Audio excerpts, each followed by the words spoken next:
రాష్ట్రంలో వర్షాభావ పరిస్థితులతో రైతాంగం తీవ్రంగా నష్టపోతోందని మాజీ మంత్రి యనమల రామకృష్ణ అన్నారు. ఎల్నినో ప్రభావంతో వర్షాలు తగ్గడంతో సాగునీటి సమస్యలు తలెత్తకుండా ప్రభుత్వం చర్యలు చేపట్టాలని కోరారు. రాష్ట్రం సుభిక్షంగా ఉండాలనే ఆకాంక్షతో కులమత పార్టీలకు అతీతంగా తుని నియోజకవర్గంలో మహావరుణ యాగం నిర్వహిస్తున్నామని తెలిపారు. ప్రతి ఒక్కరు యాగంలో పాల్గొని రాష్ట్ర సుభిక్షతను ఆకాంక్షించాలని పిలుపునిచ్చారు. అలాగే మున్సిపాలిటీలు, కార్పొరేషన్స్ లో ప్రత్యేక ఎన్నికలపై కేబినెట్ నిర్ణయాన్ని స్వాగతిస్తున్నామని తెలిపారు. ప్రత్యక్ష ఎన్నికలతో రాజకీయ స్థిరత్వం, జవాబుదారీతనం పెరిగి స్థానిక సంస్థల అభివృద్ధి వేగవంతం అవుతుందని యనమల రామకృష్ణ పేర్కొన్నారు.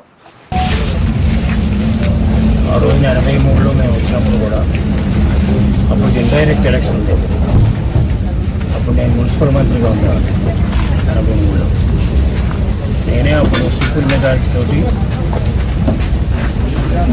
డైరెక్ట్ ఎలక్షన్ పెట్టాలనేటువంటి చేసాం. డైరెక్ట్ ఎలక్షన్ తెలుగుదేశం పార్టీ అధికారంలో ఉన్నప్పుడు ఎప్పుడైనా ఆ రోజుల్లో డైరెక్ట్ ఎలక్షన్ పెట్టాం. కార్పొరేషన్ కానీ మున్సిపాలిటీస్ కానీ ఇవన్నీ కూడా.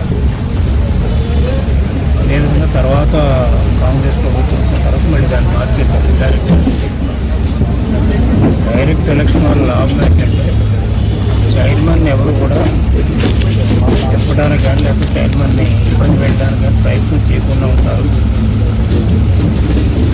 చైర్మన్ చేసేటువంటి పరిపాలన స్టెబిలైజ్ అయ్యి ఉండాలి, ఇబ్బందుల్లో లేకుండా ఉండాలి. అంటే స్టేబుల్ గవర్నమెంట్ ఎలా అనుకుంటున్నామో అలాగే స్టేబుల్ లోకల్ గవర్నమెంట్ పరిపాలన ఉండాలని ఉద్దేశంతో ఆ రోజున ఆ విధంగా చేసాం.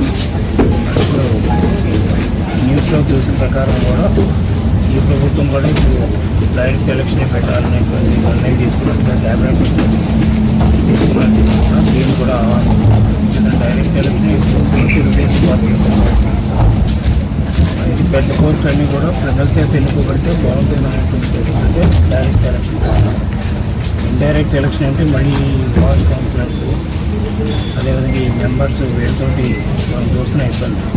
నో కాన్ఫిడెన్స్ మోషన్ పెట్టడానికి ప్రయత్నాలు చేయడం, పెంచడానికి ప్రయత్నాలు చేయడం, ఎక్కించడానికి ప్రయత్నాలు చేయడం, ఇవన్నీ కూడా చాలా లావాదేవీలు జరుగుతున్నాయనే ఉద్దేశంతో దీనివల్ల పరిపాలన కుంటుపడుతుంది.